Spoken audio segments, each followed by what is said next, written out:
When you decide to become a nomad, choosing the right rig can be an agonizing decision.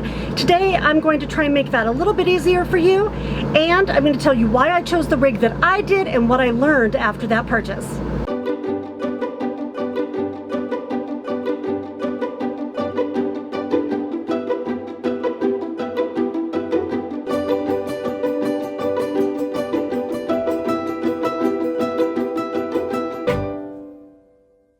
Hey everybody, it's Robin with Creativity RV. Thank you for checking out episode 3 of Be a Nomad, Change Your Life. As usual, to my subscribers that are already on the road, please do jump in and head down below into the comments section. Tell people what worked for you, what you learned, what didn't work, answer questions if people put them up. I really appreciate it because, you know, I've had a year on the road in my B+ van, and I've interviewed a lot of people, and I've met a lot of people, but I don't have the wealth of experience that's out there in YouTube, and I'm sure that everybody would welcome your comments, so please get down there and do that. Today I'm going to be talking about what kind of rig is the right rig for you. There are so many options when you decide to become a nomad. Are you going to do it in your car? Are you going to do it in a van or a Class C or a B+ or a Class A? Are you going to convert a schoolie or a transit van or a cargo van? The choices are almost unlimited, and because of that, it can be really daunting. Around the time that I was looking for my rig, I discovered a TED Talk by Ruth Wang called How to Make Hard Choices that really helped me. I'm going to link that below. But the crux of that is that if you could just make a list of pros and cons, which my parents called the old Ben Franklin, it would be really easy, because if you could add a sum to each thing, like you have a truck camper here and you have a van here, and you list out all the pros and cons, if they had a sum that you could add up at the bottom, one sum would be greater than the other and you would be done. Your choice would be made. We agonize about these choices because there's no clear best option. That's actually a real positive, because having choices is a good thing in life, although it can seem really daunting. Ruth Wang says that we create the person we want to be through our choices, and think about that for a minute. That is such an opportunity for us in this life. And when you're going to take the leap into a nomadic life, that is just such a huge badass decision that, you know, you don't have to be the kind of camper that anybody else says that you need to be, like I said in the Camp Like You video. You just need to figure out what talks to your heart. And if that's being in nature, great. If that's seeing a bunch of different states, great. If that's seeing Route 66, great. Keep that in mind while we go through all of the choices for different rigs, and that might help you make your choice a little bit better. You guys know that there are videos all over YouTube that talk about how to camp in a car, how to convert a van, pros and cons of Class Cs, truck campers, everything. So there's a wealth of information out there, and I'm going to give you like the top 5 types of rigs and what I've learned the pros and cons are, just to get your brain kind of going while you think about the kind of nomadic life that you want to create. I'll start here by saying not everybody has resources to look at a whole bunch of different rigs, and I totally understand that. If that's the case, then the value that you're assessing to this might be, I just want to get the heck out of Dodge, right? And so then you take the resources that you have. I have watched a lot of Bob Wells of Cheap RV Living over time, and recently he said, you know, start in a car, and then if you can, move up to a light trailer. Now they're making trailers that can be towed by almost anything. I've seen these things for as low as like $1,400 used. So if you have a car, take the car. If you can afford to move up to a trailer, do that. That actually makes your decision maybe a little bit easier, because you don't have all these other daunting choices.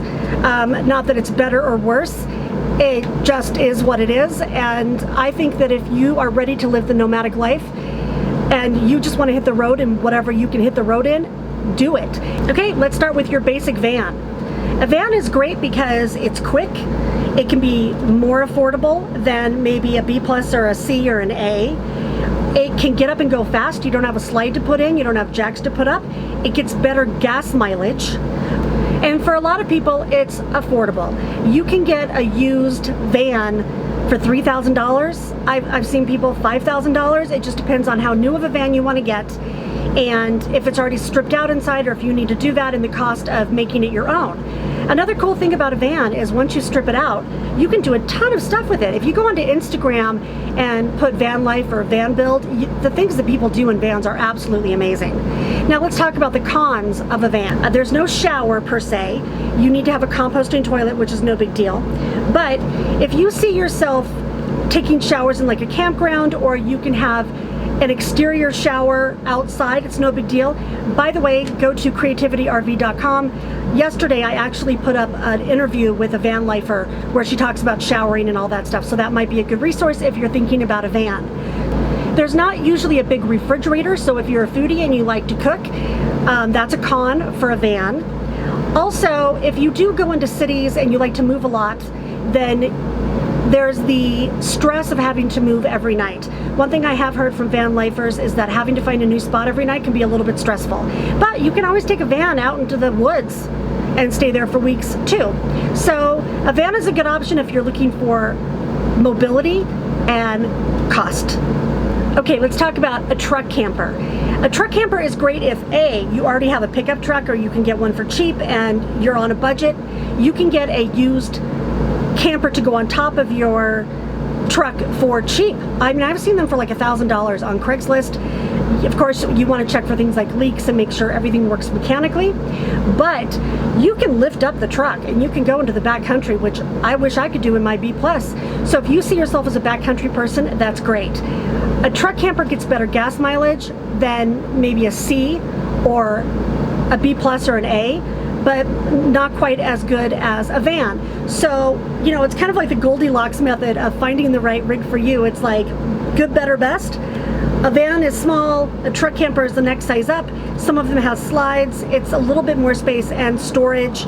They can come with solar and a generator, maybe a toilet, a small shower, a small fridge, but they can go more places. Also, of course, it's a small space. So if you're an artist or some kind of an artisan where you have your tools, a truck camper is difficult because there's not a lot of room to spread out. Just like in a van, it's a small space. But you can go into the backcountry and set up an outdoor space like I do with my office, and then it's no big deal. A good thing about a truck camper is that if your car breaks down or something breaks down in the camper itself, they can be separated so you're not stuck if you're a full-timer. The next option is a B+ van, which is what I have. And by the way, watch the video directly posted after this today, which is going to tell you why I chose a B+.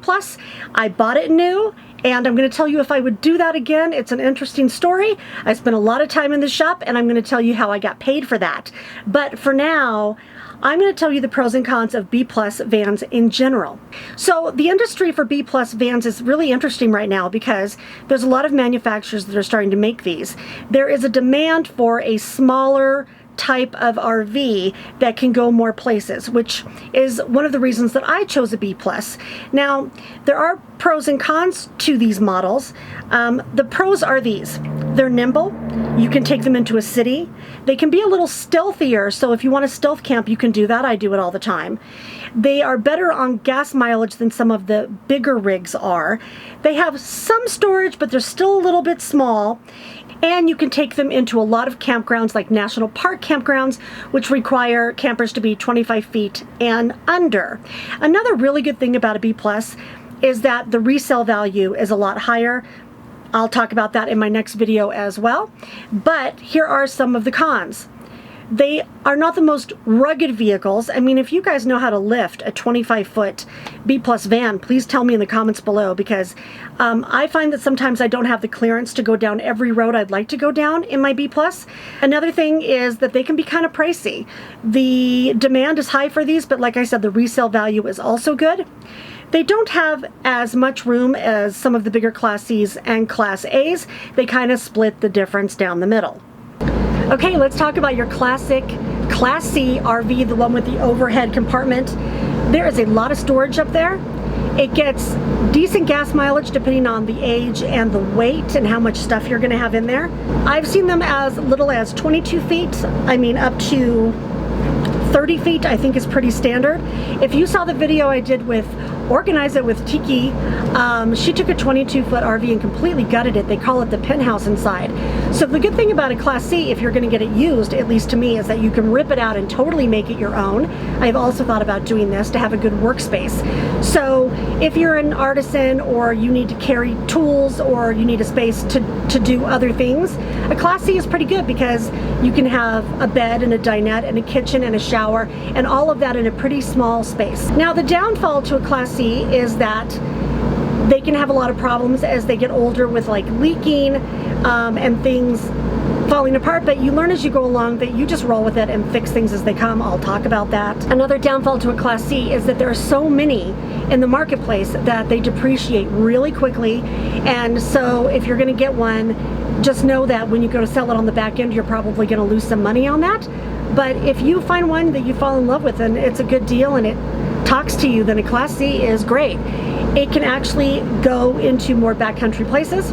It can also go into cities, but there are a lot of stealth camping ordinances in different places, which I'm going to talk about in an upcoming video. When you're in a Class C, it's a little bit more obvious that there could be somebody in there sleeping than there would be, say, in a van or maybe even a B+ van. Then you've got your classic Class A, the big flat-faced long vehicles that can be $1 million. If you've ever gone to like one of those glamping things and seen some of these Class A's, they can be really amazing inside. Class A's do not fit in regular campgrounds. A lot of campgrounds and national parks have a 25-foot limit, so a Class C or a B+ or a van is a better option if you want to do that. If you're thinking about just going and hanging out in an RV park with your friends and you want a really luxury space inside, that's cool. A Class A would be great for you. On the downside, they're hard to maneuver and they get terrible gas mileage, and your camping options are really limited.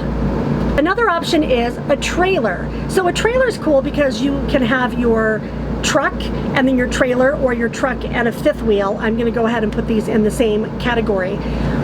What's great about this is that if something happens and you break down, your house is not tied to your car. So if one breaks down or the other breaks down, you still have a car or you still have a house. Another good thing is you can go into some wild areas if they're not too bad and you have the clearance, and then take the car and leave and go sightsee. That is something I really miss in a B+. I say, when you set up camp and you get antsy and you want to go somewhere, you have to totally break down camp to leave, which is a hassle. A tow car is really nice. They have some issues. I'm going to come out with an interview and a video next week with a lady named Carolyn who's doing Route 66 at 66, and she totaled her camper 2 weeks out of the gate because she got a wind gust and jackknifed on the highway, and it was very scary. So she reduced the size of her next camper and got a lot of stabilizing equipment. I'll show you that in the video, but just know that they can be a little bit trickier to drive, and hooking and unhooking them, to me, looks like kind of a hassle. I know people that do it say it's no big deal at all, but they can be very affordable. There are some really great campers out there, new or used, that you can hook onto the back of your existing truck or SUV, and you can go a lot of places with that. Similarly, with a fifth wheel, you can also put that on the back of a truck, but the gas mileage is pretty bad, and they're a little bit easier to hook up and unhook, but I don't see a lot of fifth wheels out in really wild places. I see them more in campgrounds, and with both of those, if something happens and you need to get out of your space fast and take off from a safety perspective, in both of those you have to leave your house and walk outside to get in the car. Campers and fifth wheels are not stealthy. You cannot take your camper on the back of your truck, let's say to a city park, and leave the trailer and take the truck and go sightsee. You can't actually leave things. It's illegal in most ordinances to do that. I have seen people do that at Walmart, but Walmart does not like it because they're not a storage lot. If they think you're in there shopping and then you go outside to sleep, that's cool, but if you take your truck off, then they do have a problem with that. So it's good if you're going to camp in a campground or in a rugged place and then you want to take the car in, but if you're wanting to go leave the camper or the fifth wheel in a city, and you're not near some camping areas, that is a con for these types of vehicles. And finally, you can take almost anything and make it into a camper. You can take a schoolie and make it into like a steampunk schoolie. I saw a lady at the RTR that I met afterwards when Bob Wells did an interview that took a horse trailer and made that into her camper. People have done it with semis, and they've done it with cargo trailers, and I mean just about anything. So I think this is good for people that have an artistic vision and they really want to rebuild the inside of something and be proud of it, and I've seen some people do amazing things, especially artist studios in these kinds of vehicles, so that's great. A good thing is you can take just about anything. So from a budget perspective, you can take a whole bunch of different types of rigs or shells and strip them out and make them into RVs or campers. You have to know how to build things out if you want to shower, and there's a big learning curve there. But if you're that kind of person and you're handy, or you can buy one that's already like that, that's great. A con is that they can sometimes get terrible gas mileage, like I said the other day. A schoolie, for example, normally gets about 7 miles to the gallon. So if you're going to be traveling a lot, that may not be the right rig for you.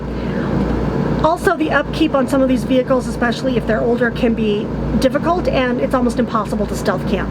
When you go to make the decision to choose a rig, think of this. You're not stuck with that rig. What you're doing is you're making a transition into that life. And so if one rig doesn't work for you, you're not tied to the rig, you're tied to the life. Just take a look at how you envision that life, and then look at the pros and cons of the different rigs in that light. And just know this.